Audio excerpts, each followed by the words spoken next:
What is up, everybody? Welcome to NumberBet, Number Ball show, where we break down the spreads for NFL every week, and with a focus on the SuperContest, which I'm repping here on my shirt. Got my buddy Milo here with me to break down the games. What's up, dude? Not a whole lot.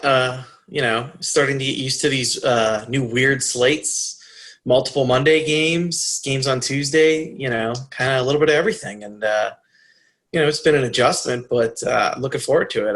I'm waiting for football Monday through Sunday every single week. And, our wives and spouses getting upset with us because we're constantly watching everything. But that's the future. That's where we're headed, and I'm here for it. Yeah, a bunch of smaller slates instead of one bigger slate from the DFS perspective would suck a little bit, but I'm all about the showdown slates, as I was telling you right before we went on here. Like the Monday, the fact that we've got over on the West Coast a 2:00 game for me and a 5:20 game, and they're both going to be showdowns. I imagine DraftKings will do it pretty big, where it's six figures to first place. I'm all about that. That's a ton of fun for me. Very time-consuming lately for me, breaking down the showdowns, just because there's so many correlations and combinations and everything, but well worth it if you actually hit big. As far as the betting goes, I know we're pretty well overall. We went back and looked at the picks, and overall we've done a decent job, right? We're above 500. That's good. Yes. So, anybody would be very excited to be above 500, especially with some of these wonky weeks that have just been, last week, the two biggest favorites on the board lost outright. So, yeah, that's one of the most unpredictable seasons, or one of the seasons with the most volatility, I guess I would say, a larger range of outcomes and that sort of stuff. I still think that you can find an edge in being able to predict the sides better, dealing with median projections essentially on the spreads, and gonna more often than not land on the right side, I'd say. So this slate, what is it, 12 games? Is that what we have dealing with this week? Yeah, we have four teams on bye. So, we're starting to get into the buys, and not just the COVID buys, but the actual buys, if you will. Nice. Yeah, the bye weeks, again, I don't love the shortening of the slates for DFS, but from a betting perspective, it allows you to dig into more things, look at things on a deeper level, and I'm always about that. The thing that helped me the most in just sports analysis in general, whether it be DFS or sports betting, is once I finally realized the value of time, and how if you can be more efficient with something, you should really emphasize that thing. If something brings you a little bit of value, but it takes a ton of your time, you should just throw it away and forget about it, even if it is something that is valuable for you. So, like if you gave me all the time in the world to study one baseball game, it would take me 3 days or something of just studying nonstop, because there are things that you can look at. And when you get these shorter slates, it's nice to look at some deeper things. But let's get into the games. The first game that we can break down here, the Panthers and the Bears. The spread in this one is 1.5. So it's basically just who do you like in this game? And I'm guessing you like the Bears, but I'm not positive. You would be correct, sir. I've been on Carolina recently, and this is a strange spot, but I feel like I say that every week. So here we have Chicago's coming off 10 days rest, and they've done a pretty good job shutting down opposing offenses for the most part. It's just how much you're going to get from the Bears offense. But in this case, my numbers actually bear out that Chicago should be a slight favorite, not a bunch, but enough that it actually triggers a bet for me. So I am going to be on the Bears in this one, and it just feels like maybe the public is almost going to forget that the Bears played 10 days ago, and they kind of remember what Carolina's been doing. So I'll be on Chicago in this one. What about you? Yeah, I think Chicago, Foles hasn't looked great or anything, that's for sure, but he has been playing smarter, I guess you could say. It seems like he runs the offense better and is maybe, I don't want to say less likely to make mistakes, because he will take the deep shots where. Yeah, he has no problem doing that, yeah. It's like, sure, that could turn into an interception, but it's probably the higher expected value play, right? Like just because it turns into an interception doesn't mean that that's not better than just dinking and dunking all the way down the field. So I don't even know what to call it. I just like him in there better than Trubisky right now so far. And you look at the records, we're 4-1 now, done pretty well against the spread as well. It makes sense to me that the Bears would be the team I choose. I don't have a super strong lean on this one, though. This wouldn't be a game that I would feel like that I would have to bet or anything. But where do you think the public is going to land? Just the most popular pick in this game is going to be? At first I thought for sure like maybe the public will be on Chicago. And then I thought, you know what, the public's kind of been on Carolina recently a little bit. And I don't know if that has anything to do with kind of the fantasy stars that are slowly emerging from Carolina and the public kind of leaning that direction. Because, the perception of the Bears is that the offense is terrible and the defense is good. And, people don't really like to back defenses, especially whenever, we're seeing this explosion in scoring compared to previous years. So I thought this was going to be something that would be overwhelming ticket-wise, but it really isn't quite yet. But a lot can change as we get closer to Sunday, but nothing that's like, everybody's on that team. I know we talked about this in Slack on Tuesday. I was like, listen, I can't find anybody that likes Tennessee. Like everybody seems to be like Buffalo, Buffalo, Buffalo. And I was like, so that's just, I'm going to stay away from that. That's kind of scary whenever you see that. In this case though, nothing that I think kind of shocks me either direction, honestly. The one thing as we're talking, I'm thinking about from a matchup perspective that could play into Chicago's hands is the way I think of Carolina is as a rack team, essentially, a team where if you get the playmakers the ball, they can make plays. Problem is Chicago's the best tackling team in football. They miss the fewest tackles per game than any other team. And that's not good for big plays. That's not good for if you just get the ball in their hands because they're going to get tackled. Whereas you play against the Raiders or the Jets or something, it's going to be a lot of missed tackles, a lot bigger plays. So just from a matchup fit perspective, I think that will hurt the Panthers offense. But again, no super strong lean. Let's move to the Lions and the Jaguars here. This one is a 3-point spread with the Lions favored. What do you like in this one? This is kind of a weird game. I mean, Detroit as a road favorite just feels gross to me. I mean, for some reason, I still don't believe them. I don't think they're that good. Jacksonville has definitely come back down to earth since week 1. And my model actually makes the line to be around 1. So it's, pretty close to a pick, a slight lean for Jacksonville. And, my instincts are saying lean towards Jacksonville, but not enough that I'm actually going to bet it or kind of want any parts of this in any type of picks contest. It's kind of where I am on the situation because I think you could throw the ball on both of these teams, and I don't know. It's just not anything that I have any conviction on, honestly. Yeah, I have it 1.5, so a little bit of value there, but I mean the value is more when you're moving off the 3 there. So, I think that again, a game that I don't have a super strong lean on. These are two teams where when their pass offenses are clicking, it could absolutely be a shootout, I would say. The Jacksonville pass defense, very, very bad. The Lions, even though they spent money at the defensive back position and everything, they still have a lot of weaknesses there. So, again, DFS and stuff, this game could absolutely shoot out from a betting perspective. I don't know that I have a super strong lean. Any final thoughts? Yeah, it's going to be a pass for me on this one. All right, so we've got let's go to the Vikings and Falcons next. The Vikings as 3.5-point favorites after the Falcons just looked absolutely horrible last week. People calling it's funny too, like the week where I say, hey, yeah, at least Matt Ryan is looking the same for the most part, hasn't shown that he's breaking down or anything. And then he has the worst game of his career this last game. And that's exactly what everyone's saying now is that Matt Ryan is washed. He's done. So is this a recency bias thing that we can take advantage of? Or is Matt Ryan really washed and done and this offense is toast? I mean, he has to be better than he was last week. I mean, I stacked him at DFS and that went pretty poorly.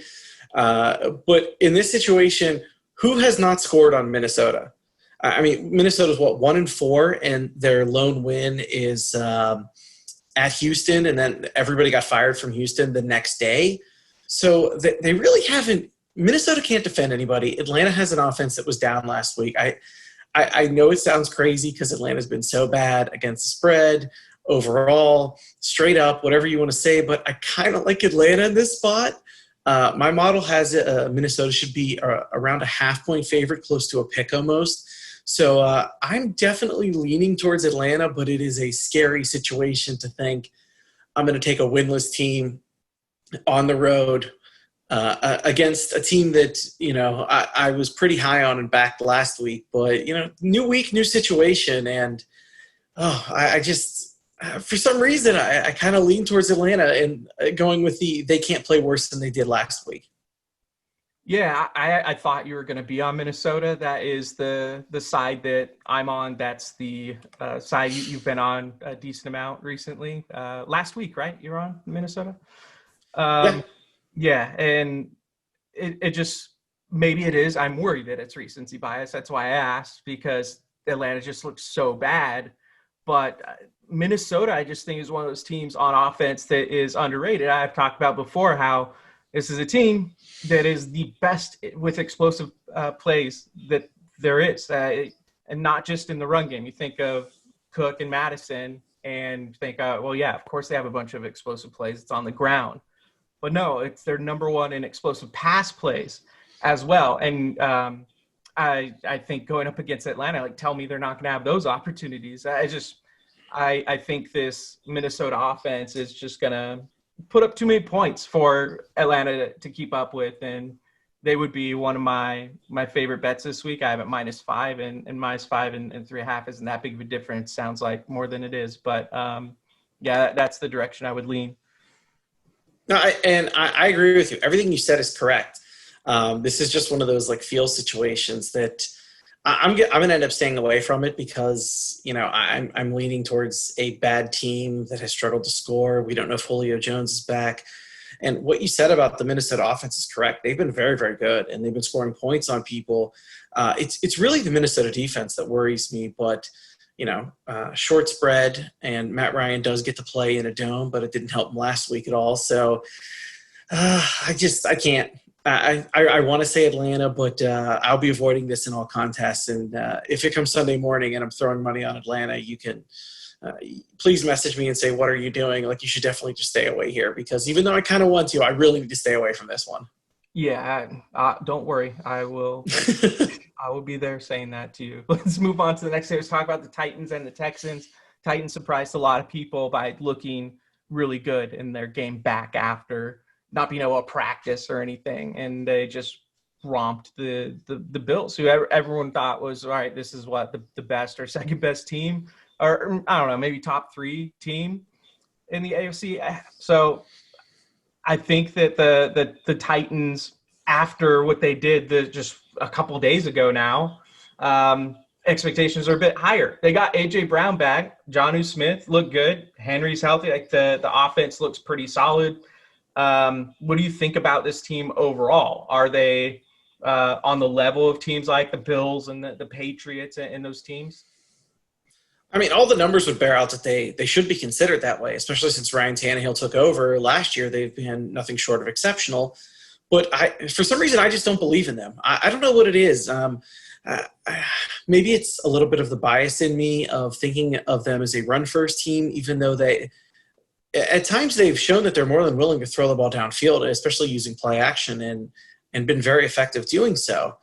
But this spot for this weekend is pretty unique. You don't often have a Tuesday game leading into a Sunday game, so they're going to be on significantly less amount of rest compared to everyone else. Houston's feeling a little bit relaxed, and I actually think this is a great spot to be on Houston in, despite the situation and everything, just because it's I think there's a lot of value on Houston. Everybody watched that game on Tuesday. I mean, when do you have an island Tuesday game that starts at 7 p.m. Eastern, is over by 10 p.m. on the East Coast? Everybody watched it. Everybody saw the domination and said, "Oh, look at that." So this line feels like it's a little bit too high, and my model kind of bears it out. It essentially has Tennessee at -2, so there is some value here, and the confidence level is high enough that it actually triggers a bet for me. So Houston will be one of my 5 in my contests, and I will be on them for sure, and hopefully not to my detriment. Oh, man, I'm against you on this one. I've got the Titans as one of my bigger bets this week. Yeah, I've got the line at 6.5. And I mean, the Titans are 4-0 against the spread so far this season. Of course, that's very impressive. The thing I'm concerned about is the short turnaround, right? I mean, this is as short of a turnaround as you can have, basically.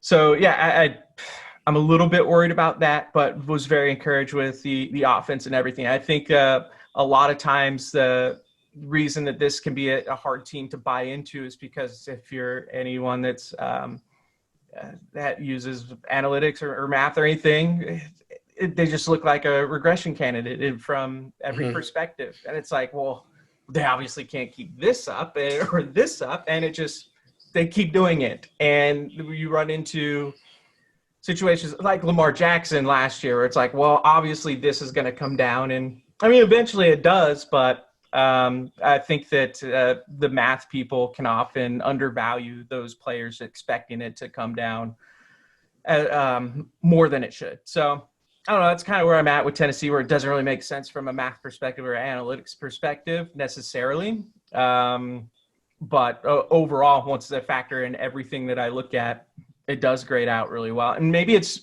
more of a negative thing on Houston too. We'll have to see exactly what happens with the coaching change and everything. Of course, the result against Jacksonville is great. That was their first win of the season. So it's real easy to be like, oh, yeah, that was a great move. And it was still Jacksonville, though. Exactly. Listen, I understand your points are very – I mean, I'm not going to disagree with you. I think Tennessee's a much better football team than Houston. But give me the short week, give me the points, the slightly inflated line by maybe a point or two, and that's kind of where, I'm leaning then. Yeah, exactly. It's like maybe I'm not factoring the rest enough, but this team is clearly like close to a touchdown better than the Texans, I think. So that's where I'm at with it. Let's move on to the Giants in Washington. This one's a 2.5-point spread. The Giants are favored by. What do you like here? I don't know how the Giants are favored over anybody. Frankly, I don't know how anybody should be favored in this game over anybody. This game should just be a pick, and they should say we don't know. We have no idea. Yeah, I mean, that's what I have too. I have the Giants -0.5. So it's like, throw your hands up in the air. I kind of lean towards Washington just because you're going to tell me I'm going to get 3 with a bad team versus a bad team, and 2 offenses that can't score. Great. This game could be 7-6 for all we know, and 3 points could be massive. So the one thing I do know is the Washington defensive line is back and healthy, so they should be better than what the Giants have up front. And look, I'm sorry, if the Giants offense can't score a bunch of points against a Dallas defense, then that's it. That's the indictment of them, is that if you can't do that against them, you're just pretty much not going to be able to do it. And it's going to be struggle city the rest of the year. So can't believe I'm saying this, but I'll take Kyle Allen and the points. Yeah, we think that Allen is going to be the QB. I think he practiced today, but still. It can't be Alex Smith. It cannot be. Well, yeah, he's hurt, though. I'm talking about Allen being hurt. So it's like, who's it? It's going to be Haskins then, I guess. Haskins had like the illness or whatever this last week. So someone off the street. Yeah, he's allergic to practicing and watching film. That's what he's sick. Yeah, maybe it'll be Kaepernick. That's who will be the quarterback. Obviously kidding. I think that, yeah, if I had to pick, obviously, since I have it at no line, that I would take Washington. But you think I'm going to feel good about that? No. It's not that much advantage to get the 2.5 points there. So they should just keep this game off red zone completely. Like, they should just be like, we're not even going to talk about it. It's just not happening. But the worst part is both these teams are, a game out of first place in their division.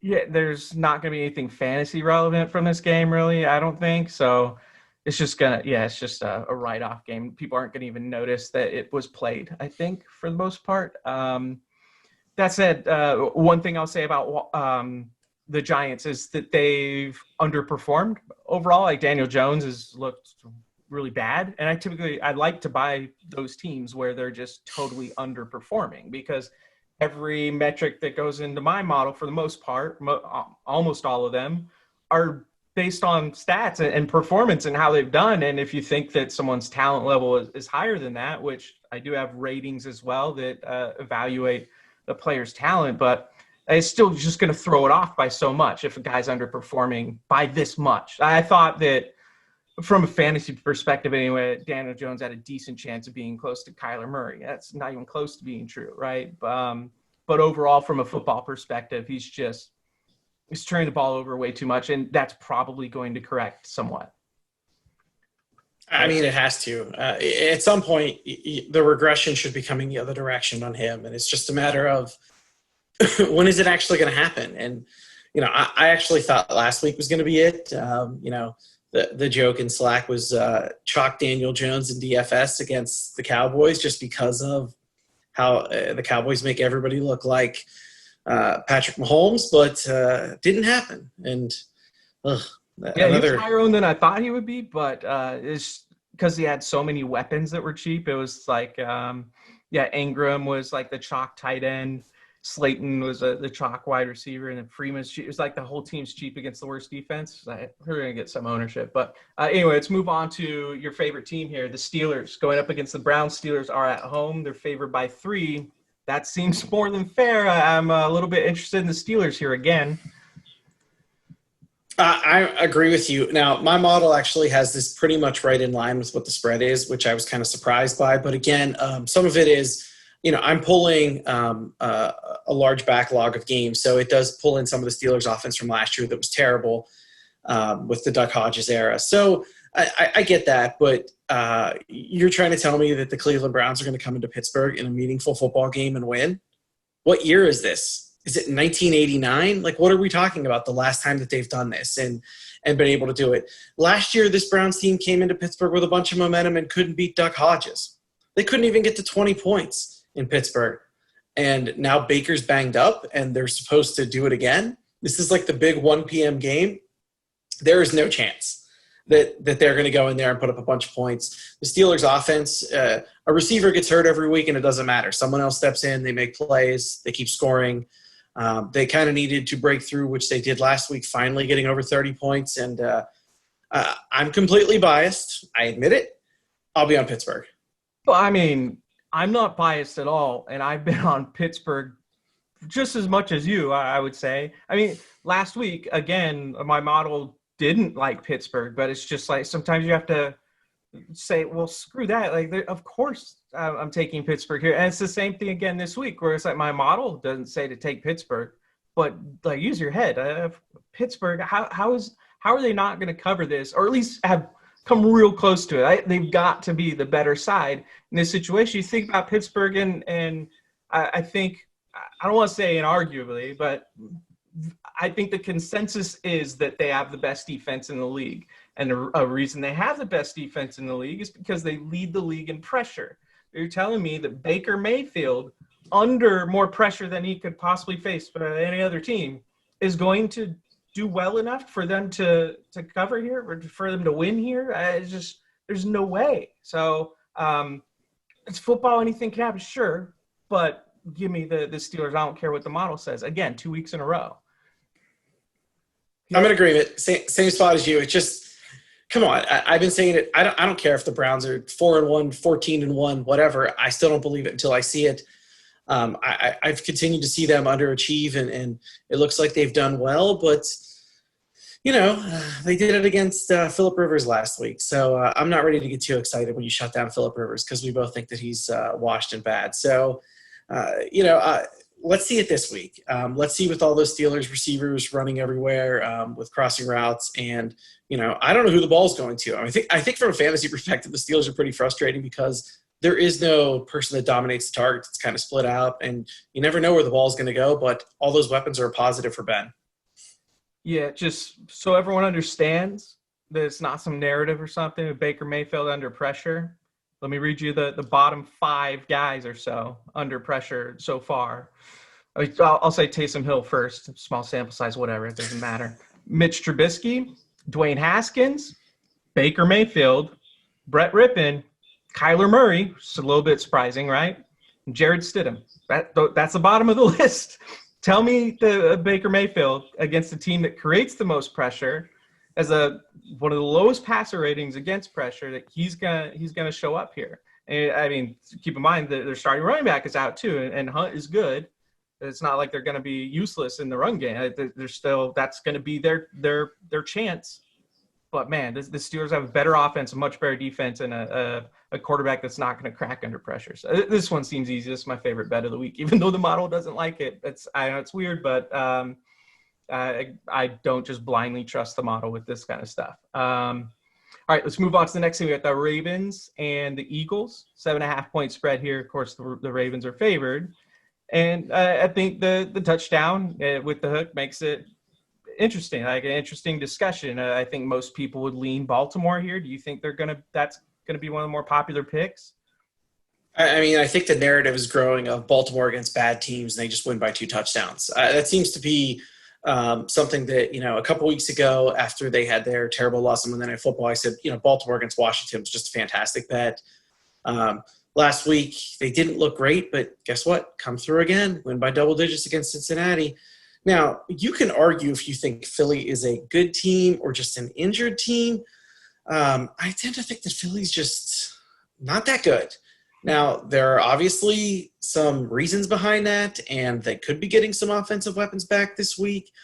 But this just feels like a spot where, provided Baltimore's healthy, they should be able to run through and score them. My model has this as a double-digit line and really likes Baltimore. Baltimore just grades out well in computer models, and part of that is just the offense, and the defense is really good. And maybe some of that is playing against bad teams and being able to run it up against them. But I can't really fault them in what they've done. And these are spots that Baltimore seems to thrive in. And if this were a normal year and this was Philly at home getting over a touchdown, I would be all over the home dog getting 7.5 without even blinking. I would just blindly bet it on Sunday night or Monday morning. But I'm not, because home field just frankly doesn't mean anything. Yeah, for what it's worth, I've got it right now a little over 2 for most teams, but between 2 and 3. Still no one at 3, but somewhere in the 2s. That is the point equivalent of home field advantage right now. And some people would say that's too high. Sounds like you might say that's too high too. But yeah, I think that there's no way I'm backing Philly right now with how bad they look. This is the worst that Wentz has ever played. You can, like, people who are professionals at breaking down film will tell you that it's not just again a narrative or something from talking heads. He's playing horribly and doesn't have any weapons. So I mean, like Ertz, another guy where guys are just saying he's playing horribly. He's not a good weapon right now. People think of him as a name, and well, that's a guy that Wentz can throw to, but he's just not getting open. And that is just, how do they win then? I mean, how do they cover against the Ravens? How do they keep it close? I don't think they can. I know that Lamar's had his struggles as well, but for the most part, he's still been very, very good, and would imagine this is going to be a blowout.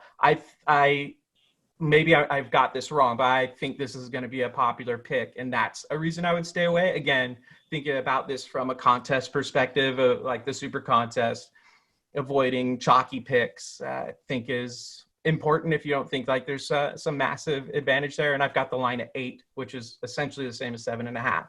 So I'm not seeing a massive value in this game, even though I think that the Ravens have a decent chance of blowing them out. Yeah, and I agree with everything you said. If you wanted to make the case for Philly, you could say that they would just stack the line and be stout and force Lamar to throw. But, like the Steelers threw all over the Eagles last week. So it's one of those tough spots where, oh, man, instincts are telling me that I should be on Philadelphia, but the eye test is telling me, like you said, that in some of these spots that's kind of where you should be going. But maybe I'll just stay away from this one, because I really don't want to be on Baltimore, but everything's pointing to me into the direction where I should be on Baltimore, including my model. Exactly. Yeah. Like, I'd want to be on Baltimore if I was confident they aren't going to be chalk, but I'm not. So that's why I'm going to stay away, or that's why I would stay away. Let's move on to the next game here. We've got the Colts and the Bengals. Colts is 7.5-point favorites, and I know we've talked about the Colts being underrated and everything, but that's a lot. I have it at 6.5, which again, that is not a huge difference by just a numerical standpoint, but it's a bigger deal than some of these other things we talked about, crossing the 7 there. So, yeah, I can't back the Colts here. I think I would go to the Bengals. Do you have a read on, number one, whether you think either of these sides will be a popular selection, and where do you stand on it? My model has it exactly 7.5. So there is no advantage, no lean. In basically a coin flip situation, it kind of like Cincinnati, but not, obviously in any way, shape, or form that I would be on it. This is weird because Cincinnati had kind of become a public team. Weirdly enough, if you're a dog and you cover a couple weeks in a row, people are like, "Oh, I like you. You were good to me last week." And the Colts, though. I feel like the Colts are one of those teams we keep talking about because the defense is so good, but the offense is just so wildly inconsistent because of the quarterback position. And I don't want any parts of this game in any way, shape, or form. Maybe it could be a fun fantasy game. People want to play Jonathan Taylor and things like that. But, Cincinnati's going to lose a lot this year. And it seems like the Colts are going to be able to carve up and really shut down offenses whenever they have the better personnel, and this is a spot where they do. The Cincinnati offense might have some problems, but this is still a lot of points. And I've been going against the Colts maybe a little bit too much, probably ever since week 1 against Jacksonville. But I don't want any parts of this, and I'm more than happy to pass this game off. Yeah, I think that's fair. I don't have a super strong lean, but it is significant that I've got the line at 6.5 here. So, I think that it's probably going to be one that I end up avoiding. It's definitely not an exciting one at all. Not one where I feel like I've got a ton of confidence in reading either of these teams. So we mentioned there's a higher range of outcomes when you're projecting a rookie quarterback, for instance, where they'd be more confident in projecting a guy like, Kirk Cousins or something, because I've just seen it for so long. Joe Burrow, they were dealing with small sample sizes, and you can be less confident in projecting his skill, and that's a huge part of projection. I mean, that's 3 to 10 points of a projection or so. So, I think that I'm just going to stay away from it. Let's move on to the next game, the Packers and Buccaneers, 2 quarterbacks we've seen plenty of. They have this as a pick'em in the SuperContest. I've got it as Tampa Bay -1. What do you have it as? Roughly the exact same situation. I have Tampa Bay -2.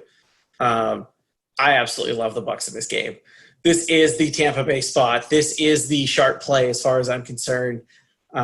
Give me the 10 days rest for Tampa. Give me their offensive weapons coming back and being healthy.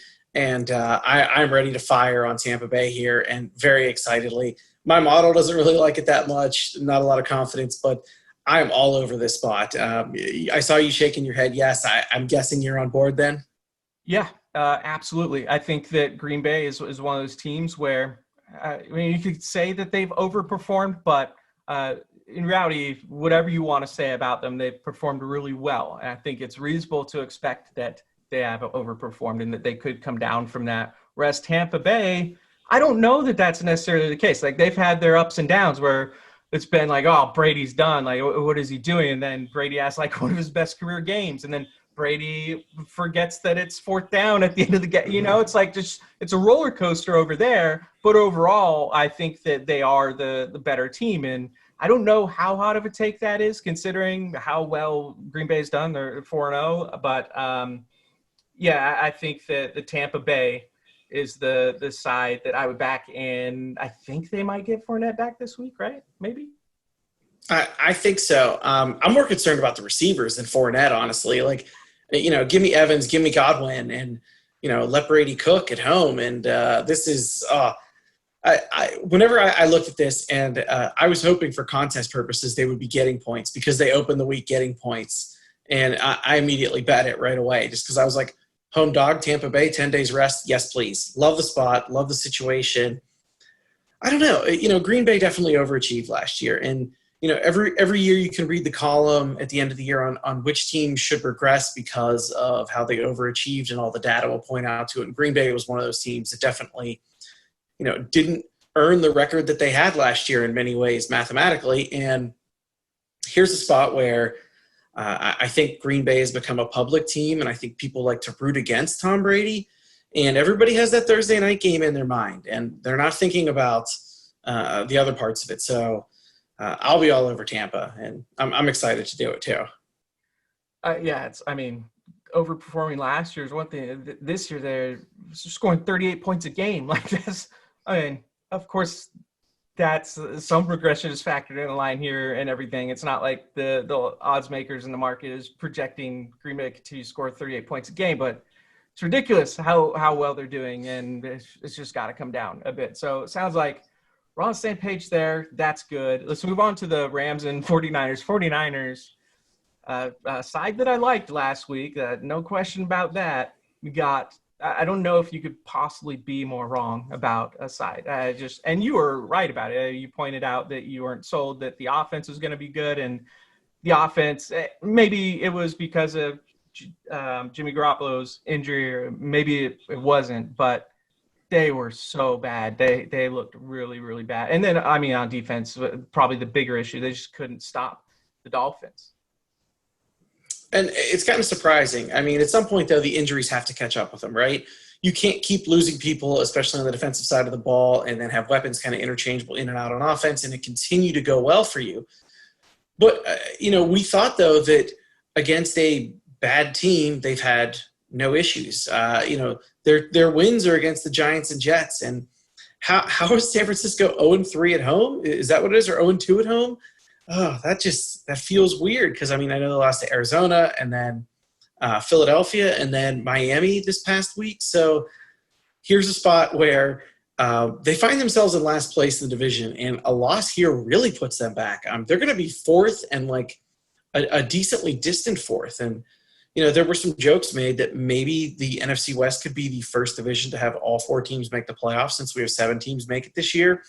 But San Francisco was the team that everybody thought was maybe safe, and that is not the case. Now, having said all that, my model actually has this spread at about 1, and it kind of leans San Francisco, and I can't do it.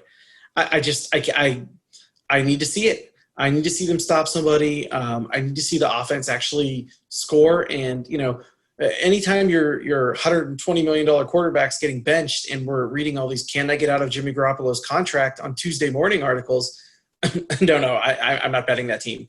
I'm going to just kind of take a week, and I'm more than happy to be a week ahead or a week late, and I kind of backed off San Francisco before, and I'm going to stay away. Yeah, I've got it at 0.5 point, so it sounds like similar thoughts there, and. Yeah, maybe shouldn't let the recency bias affect me, but after getting just crushed last week, I can't take San Francisco here, and not confident to the point where I want to be on the Rams either. So stay away from me, and then just kind of if San Francisco can start to look a little better on defense, I'd say is where I'm more concerned, because I just have so much faith in Shanahan on offense to put points. Even against Miami, could argue there weren't meaningful points or whatever, but Monster still moved the ball. The running game still moved enough, and it's just that defense. They couldn't do anything. Like Joe was talking about, they're on their 7th and 8th cornerbacks, and that's tough to survive on. Let's move to and I understand this is a little bit out of order. I'm just going in the order the SuperContest card has it in, which it's like, all right, there's the morning games, then one afternoon game, then the Sunday night game. So this is a weird order they have it in. Let's go to the Dolphins and Jets. Dolphins favored by 8.5 against the Jets, and you wouldn't think of the Dolphins as a team that would be favored by that much here, but this is a situation for me where I'm going to just ignore the line, the line that my model made, which is 7.5, and I'm going to take the line value here, where this line is moved to double digits at 10 now. So the move from 8.5 to 10, I think is significant enough to be on the Dolphins here. Yeah, from a contest perspective, I get it completely. Of course, my model continues to overvalue the Jets for whatever reason. I don't care how much I'm weighting it. I guess I can't outweigh Joe Flacco with too much data somehow, but there is absolutely no way I will be on the Jets in this spot. I don't care if my model had 100% confidence in the Jets and the points. I couldn't do it. How could you possibly feel comfortable about this? I mean, that team is so bad. They have so little weapons outside of Jamison Crowder for the most part. We all know everybody's getting fired here, right? Yeah. How are they supposed to win without Le'Veon Bell? Come on. Oh, I mean, clearly that was the linchpin that kept that offense moving. I mean, what are they going to do? Who are they going to give the ball to? I mean, Frank Gore is still there, so there's always an older option. But, everybody's getting fired. We know everybody's getting fired. There's a likelihood they move on from Darnold for all we know. It's bad. And I can't believe Miami's giving this many points. There is no way Miami should be this big a favorite over anyone. If there was ever a spot you should take the Jets, though, I will say that this is it. You're never going to have a situation where one team is more overvalued than the other based upon what's happened recently. Miami is significantly overvalued because of last week. The Jets are way undervalued because, of their entire season. So having said all that, I can't do it. I cannot possibly pull the trigger on this. And it's so bad. And this is a game that should probably not be on TV. In terms of who is watching this game? Jets fans don't want to watch their own team, right? I might have some Dolphins. I might be watching that game. I don't know. I think I already said to you, Myles Gaskin sounds really, really good to me this week at the price tag. So, I might have some fantasy interest, maybe some player prop interest, but in terms of a contest pick, I get where you're going here on the value, but I can't lay that many points with Miami and feel safe. I mean, we've seen – I know you talked about this on Twitter with someone. Bad Ryan Fitzpatrick is always lurking. Yeah. So the idea here is basically it's the same as closing line value. If you beat the closing line value, you're long-term going to be better off, expected to win if you can prove to beat that. And this isn't closing line value, but it is certainly line value considering the line's essentially closed already. We know what the closing line is for this contest, so it's not the same as the closing line that Vegas is going to have. But it's only going one direction. I mean, this is going to continue to go up. If it went to 14, would you be shocked? Yeah, 14 probably, but anywhere, but I guess between 12 and a half. 13 and a half, I could see. Just because who in their right mind outside of professionals are going to be on the Jets in this spot?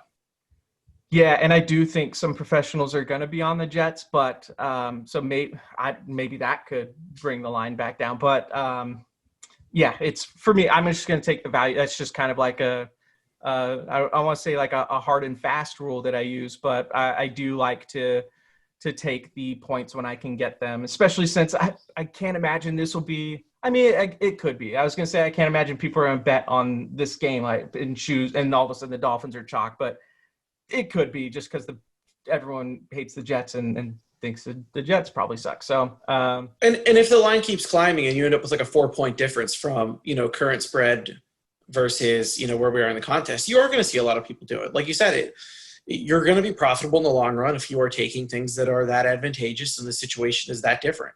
Well, especially just the 8.5 to 10, that's meaningful. Even though it only sounds like 1.5 points, not every move is the same. All right, let's move to the Patriots and the Broncos. 10-point spread here, which I guess I've got to redo my line because I had it as Hoyer, and it's before we went on, it sounded like I saw a text update. It sounded like they activated Cam. Yeah, he cleared whatever protocols and is ready to return. Okay, so I imagine mine is going to be something like 12, but I have it at 6.5 right now. Again, assuming Hoyer. But I think it would be around 12 if Cam is in, which would put me on the Patriots, and I'd feel pretty good about that. the Patriots. Is Locke playing? I think I have. Oh, that's right. We had a 0-point difference for whoever was to start that game, right? We already talked about that. So it doesn't make a difference, right? Yeah. So yeah, where do you stand on this? Are you with me on the Cam and the double-digit spread here? You know what's funny is my model actually slightly leans Denver, which I'm going to take and throw out the window immediately. Give me all the New England in here. I'm more than happy to lay 10 points in this spot. You have a team with no offense that can barely move the ball, can't score. Now Melvin Gordon might not even be there because of his DUI that he got yesterday. So there's a chance he might not even be active. You're going to remove another weapon from their team, even though, you know, how you feel about him, you know, that could be a personal opinion by everybody. But New England off a bye, a lot of practice time, a lot of preparation. The defense will be dialed in, and this just feels like one of those, they run the ball a whole bunch of times, and all of a sudden it's 28-3 in the fourth quarter, and everybody's saying, oh, I should have been on New England. So I'll be on the Pats this week. And the Pats were a team where heading into the year, we're going, all right, like this defense kind of took a bit of a hit with like injury, COVID stuff, opt-outs, whatever. But if you look at some of the stuff that I like to look at, they're probably pretty underrated right now. They're a team that they're the second team. They're right behind Pittsburgh in terms of creating pressure. But the impressive thing about it is that they're doing that without blitzing. Like Pittsburgh leads the league in blitz percentage and pressure, and like obviously like that makes sense, right? New England's able to do that without blitzing, and they're like coordinators, or even in this game, like Fangio, that's like his defensive style. He doesn't blitz, but still is able to create pressure. The Chargers, I think Gus Bradley's doing that now. But yeah, anyway, it's just there's so much more value when you can create pressure and can have an additional guy in coverage or additional two guys in coverage sometimes. So I think that's how New England can be a bit underrated here. If you're talking about a team that's going to create pressure on whoever the quarterback ends up being this week for the Broncos, that's again, it's like the old Baker Mayfield situation where, come on, like a bad quarterback under pressure is just not a recipe for good things. Keep in mind, Denver, their injuries too. Noah Fant out, Sutton out. Like their best receivers are two rookies with Hamler, who's also dealing with injuries every week, and Jerry Jeudy. Like Jeudy, there's high expectations for him and everything, but that is a lot of responsibility right now. Bill Belichick known for being able to erase a team's number one option too. Melvin Gordon dealing with the DUI. We don't even know if he's going to play. That is, for me, very, very much a selling point for New England here if Cam is able to play. I can't believe you disrespected Tim Patrick like that. Tim Patrick is interesting because you catch a deep ball and he's paying off because he's so cheap. He's min price every week, but Showdown too, maybe a guy you can look at. But yeah, there you go. But everything you said is 100% correct. I mean, so think about this: the Oakland Raiders. I did it again. Oakland, first time this week. The Raiders went to New England and completely shut down, did nothing. Fast forward, what happened to the Raiders the next week? Tons of points being put up and have no problems against Kansas City. What do you think is going to happen now when Denver comes in with no weapons? Like, how do they score? I don't care what the number is here. I'm anything under 10 is for sure. I'll be all over. Once it gets above 10, it gets a little bit more interesting, but I'll still be on the Pats, like I said. Yeah, for sure. It's got to be one of my favorites this week, and a lot of it is I don't even have my actual number from the model. Again, it's just like a feel type thing, but feel pretty good about that one. Let's move on. We got two more games left, probably going a little bit longer than usual here, but we got the Cardinals and Cowboys. The Cardinals are favored by 2 points. Of course, Andy Dalton being the quarterback for the Cowboys now is going to change expectations a little bit. This is, again, Monday night primetime game, a little bit different than what whatever TV network signed up for this. But what do you Kyler versus Dak, that was going to be something with how well the Cowboys were playing. But what do you think about this matchup now? This is going to seem very counterintuitive, but I really like Dallas. I understand their defense is terrible. I understand they can't stop anybody, and it's a completely new quarterback and situation, but this is somebody who's been to the playoffs. They've been a top 5 fantasy quarterback before. They know how to get the ball in their weapons' hands and kind of not make as many mistakes because, frankly, Andy Dalton's never had this many weapons before. He had prime A.J. Green, and that was about it. So I think Dallas will be fine offensively. I don't really think it's going to be that dramatic of a drop-off, which, I was a big Dak believer. I have him in a lot of spots, best balls, a lot of fantasy. But Arizona, I don't believe in.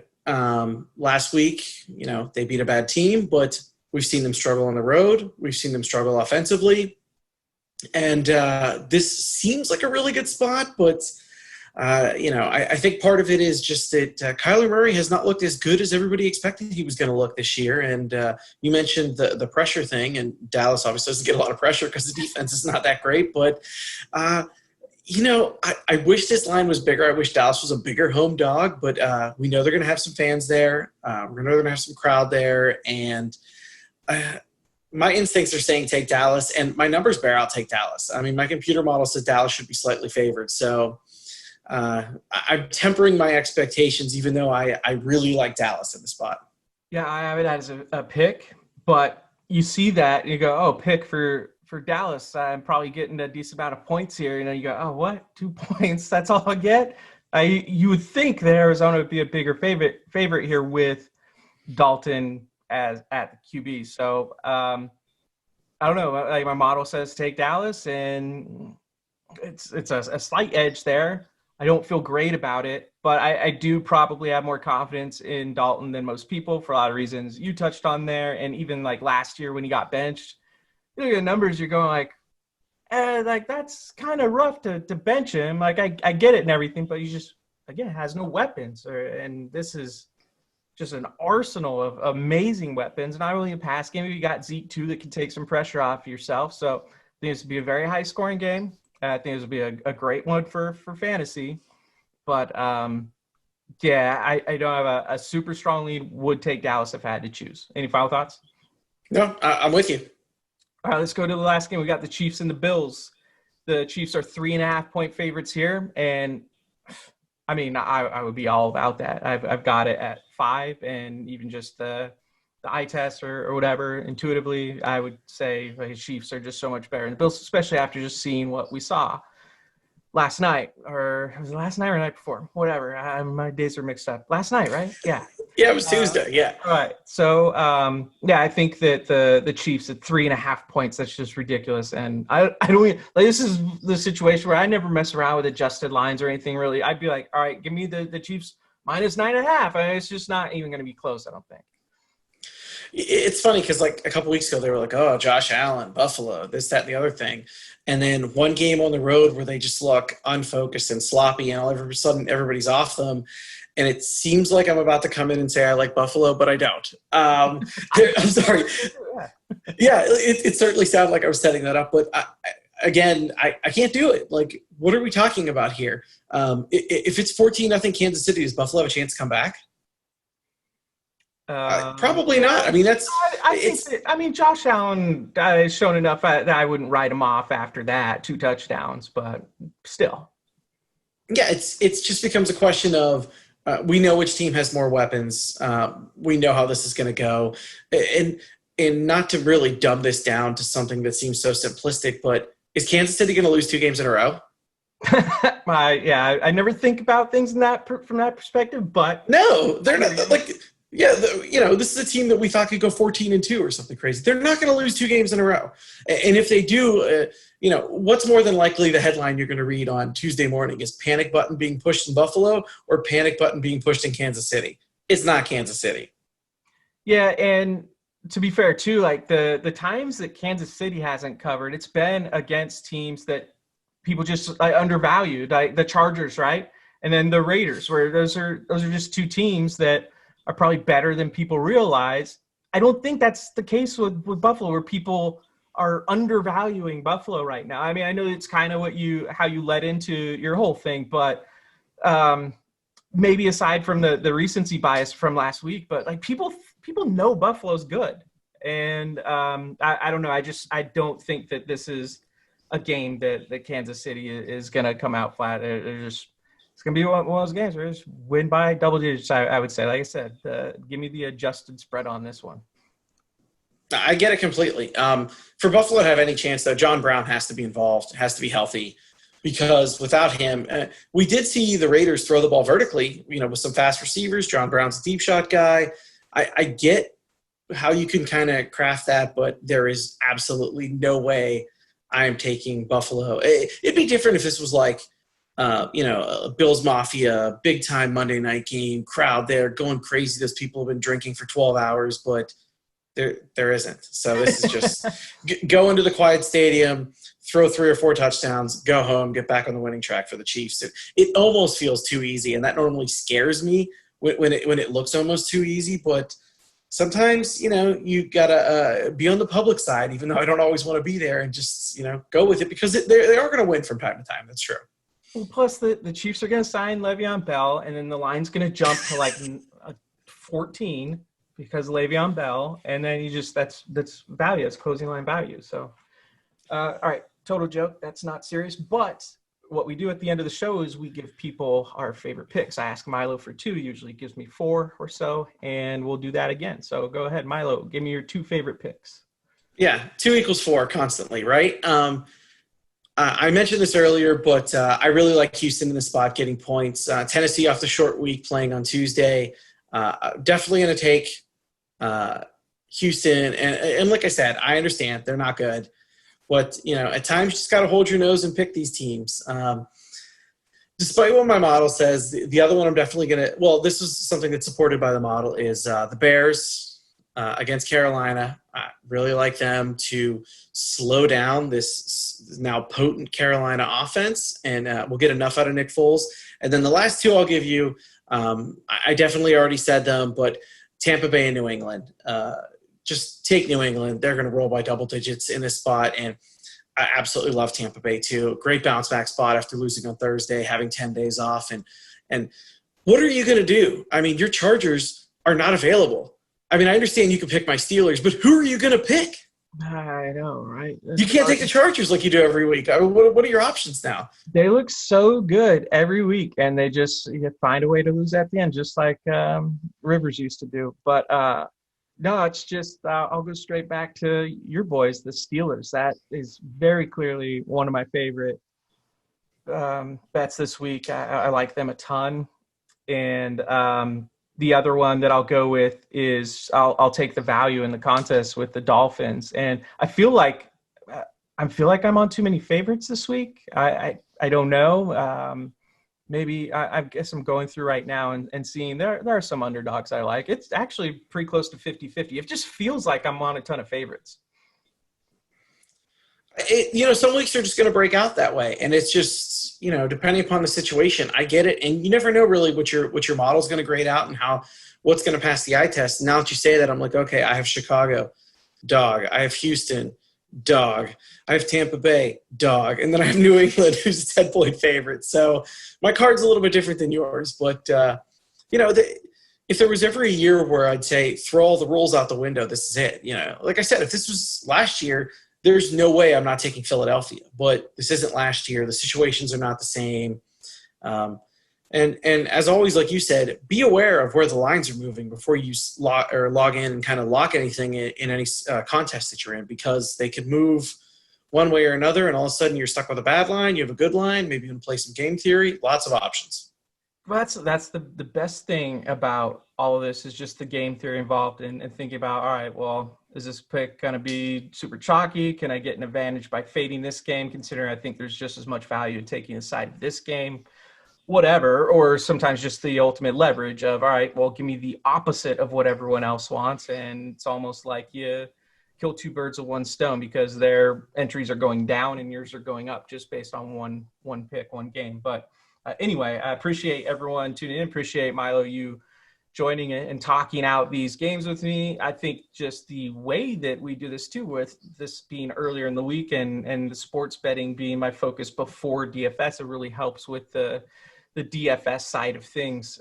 People want to check out the model that I've been working on playing with. I posted for free on NumberBet NumberBet.com, and I also post some player props for free, which I think I'm a little over 500 right now. I had one really ugly week, but we also hit a bet that was a 20-1 long shot of what was that? Jeff Wilson scoring 2 touchdowns. So, and I don't throw a bunch of those out there. It's just kind of random where I don't think the sports books knew that Wilson's going to get their goal line work, and it's just a ridiculous line. But any final words, Milo? No, and what you're saying about player props, you should definitely look around, especially when injuries pop later in the week. A lot of these places, especially places that I have access to in the state of Pennsylvania, will have odds boosts and things that are just pre-posted, and there's no adjustment, there's no changes. The situation changes, and all of a sudden you're looking at someone who is priced at something they have no business being priced at. And it doesn't always come through, that's true, but when you see an edge and a possible advantage, you have to take it and throw your money on it. Yeah, and Thrive, too, a site that I've been playing a decent amount on. For one, they do 1K head-to-heads rake-free, so I did one of those on last night, Tuesday, and that was nice with taking that down. But the inactives, when those are announced, sometimes it'll just be a guy that isn't factored in, that Zach Moss was expected to be in and he's out, and so Devin Singletary's prop is too low or something. And there's like 20 yards of value in a player prop. They're just not going to react fast enough to take it down. And I mean, part of it, they probably don't even care because maybe they took so much action on one side or whatever. But anyway, Thrive, another good spot to take advantage of those sort of things. Inactives are a really good time to look. If you go sign up in Thrive, use promo code NB for Numberball, and they'll give you, I think, the best bonus they have. Last I saw it was $250 match bonus, which is pretty awesome these days. Appreciate everyone tuning in. We will catch you next time. Until then, do awesome things.